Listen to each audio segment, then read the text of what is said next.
Okay. My name is Kosherzenko. This is Count 110.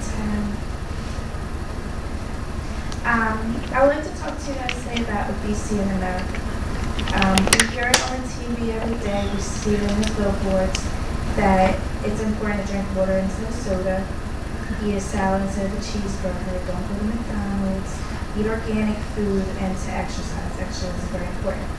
And most of us, we have those intentions on doing just that. But in reality, we live a very hectic life in America. And for the most part, we wake up late for work, so we grab a Pop-Tart on the way to work. We drink 5 cups of coffee full of sugar and half to keep us through the day.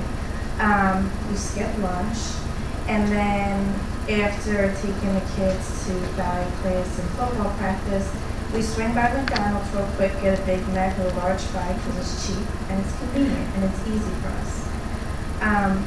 And usually by the time the day is over, you're like, I didn't even exercise at all. So as I was trying to find a topic for this speech, I typed into Google why are, and the third search that came up is why are Americans so fat? So there's no doubt that obesity is an epidemic that's going on right now. But the question is, if Americans are some of the most intelligent people because we have all the resources and education available to us, then why is this such an epidemic that's going on right now?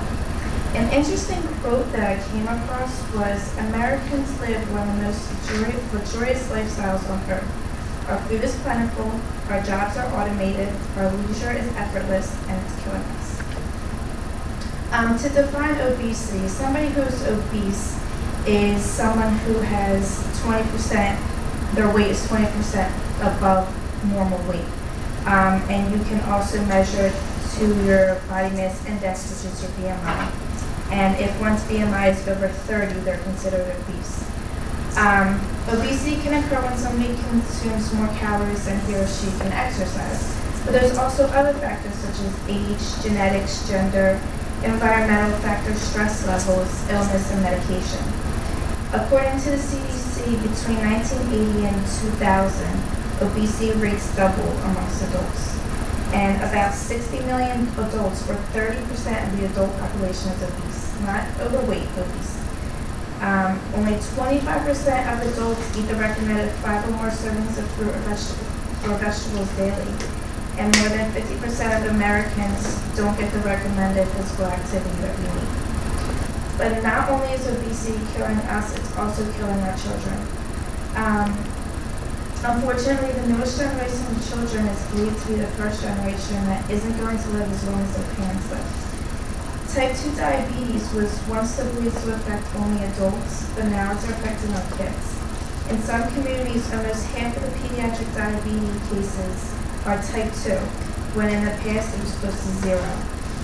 Although childhood onset type 2 diabetes is rare, overweight children with this disease are suffering serious risks such as kidney disease, blindness, and amputations. And for those of you who don't know, type 2 diabetes is preventable just by regular diet and exercise. Sometimes when we see an obese child, we may think they have bad parents. But in most cases, especially down south where obesity numbers are the highest, some people just aren't educated on the proper foods to feed our children. And also, some parents choose the unhealthier foods because it's cheaper, especially those who live in poor communities. Because, let's face it, a 24-pack of Capri Sun that's full of high fructose corn syrup and no nutrients is cheaper than buying that organic juice and with all those fancy additives to it. There was a TV documentary a couple years ago, I'm sure a lot of you guys saw it. I couldn't remember the name of it, but it followed Southern families and their eating habits and what they're feeding the kids in the schools. And I remember watching it, and it was really shocking. Some of the children were shown pictures of commonly used fruits and vegetables that we all know, and they didn't even know what they were. Some kids actually thought that a French fry was a vegetable because it's potatoes, so it's okay to eat French fries every day. And moms were cooking their family's dinner every night using a deep fryer full of fat and grease, and they didn't realize that that's not good for them. And these kids didn't really drink water. They drank juice and sports drinks and sodas. But for most of us, we know that these are horrible ways to feed our children. But sometimes we think that we're eating healthy when we're really not. Companies use misleading labels on foods so we can buy them, when in actuality they're not as healthy as they sound. A couple of examples I found pretty good were the labels supports a healthy immune system. Most of the time there's no evidence backing that claim up. When they put no trans fat, in actuality they're allowed to have 0.5 grams of trans fat in the food, but they put no trans fat. So you're still consuming this bad fat that can lead to heart disease. When they say it's multi-grain, it just says that there's multiple grains in it. It doesn't mean that the multiple grains are good grains that you're supposed to be consuming.